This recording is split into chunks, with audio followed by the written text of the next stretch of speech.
Welcome student, this is your history class 7, chapter 2, Prashasti and land grants. Prashasti contain details that may not be literally true, but they tell us how ruler wanted to depict themselves as valiant, victorious warriors. For example, these were composed by learned Brahmanas who occasionally helped in the administration. प्रशास्तियाँ भूमि अनुदान। प्रशास्तियों में से ब्यौरे होते हैं जो शब्दांश सत्य नहीं कहीं भी हो सकते हैं, लेकिन ये प्रशस्तियाँ हमें बताती है कि शासक खुद को कैसा दर्शाना चाहते थे। मिसाल के लिए सूरवीर विजयी योद्धा के रूप में ये विद्वान ब्राह्मण द्वारा रची गई थी, जो अक्सर प्रशासन में मदद करते थे। Kings often rewarded Brahmins by grants of land. These were recorded on copper plate, which were given on those who received the land. राजा लोग प्राय ब्राह्मणों को भूमि अनुदान से पुरस्कृत करते थे।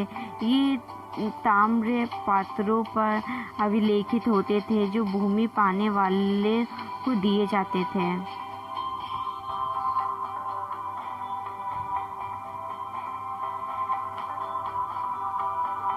Usual for the 12th century was a long Sanskrit poem containing the history of a king who ruled over Kashmir.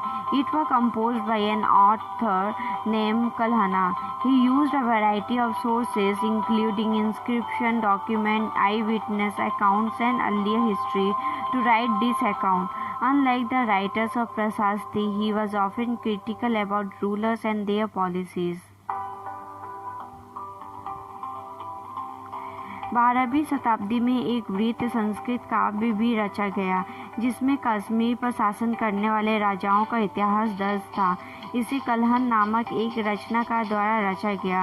Kalhana ने अपने वृत्तांत लिखने के लिए शिलालेखों, दस्तावेजों, प्रत्यक्षदर्शियों के वर्णन और पहले के इतिहास समेत अनेक तरह के स्रोतों का इस्तेमाल किया।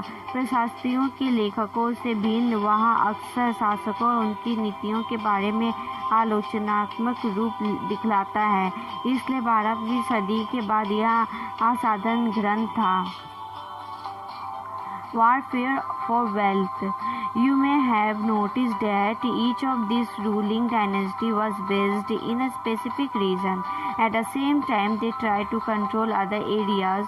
One particularly prized area was the city of Kannauj in Ganga Valley. For centuries, rulers belonging to the Gurjara, Pratihara, Rashtrakuta and Pala dynasty fought for control over Kannauj.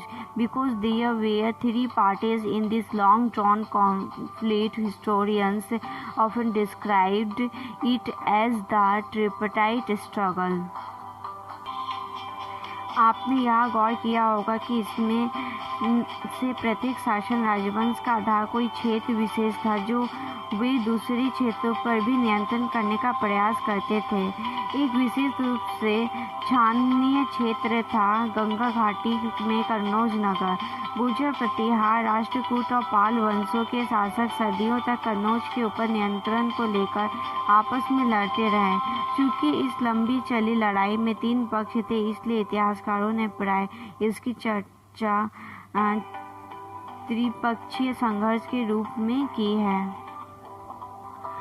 As well as we will see, rulers who try to demonstrate their power and resource by building large temples. So when they attacked one other's kingdom, they often choose to target temples, which were sometimes extremely rich. You will read more about this in chapter 5. जैसा कि हम देखेंगे, शासकों ने बड़े मंदिरों का निर्माण करवाकर भी अपने सत्ता और संसाधनों का प्रदर्शन करने का प्रयास किया। इसलिए जब वे एक दूसरे के राज्यों पर आक्रमण करते थे तो मंदिरों को भी अपना निशाना बनाते थे, जो कभी कभी बहुत अधिक संपन्न होते थे। आप अध्याय 5 में इसके बारे में और पढ़ेंगे। One of the best known of such rulers is Sultan Muhammad of Ghazni, Afghanistan.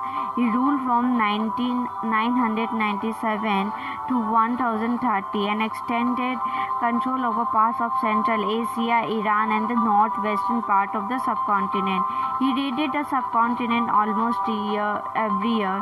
His target was wealthy temples, including that of Somnath, Gujarat. Much of the wealth Muhammad carried away was used to create a splendid capital city at Ghazni.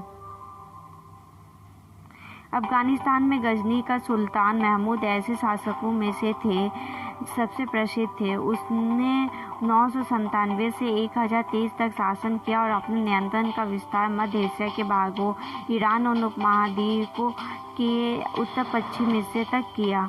वह लगभग हर साल उपमहाद्वीप पर हमला करता था। उसका निशाना थे संपल मंदिर, जिसमें गुजरात का सोमनाथ मंदिर भी शामिल था। महमूद जो धन उठा ले गया, उसका बहुत बड़ा हिस्सा गजनी में एक वैभवशाली राजधानी के निर्माण में खर्च हुआ।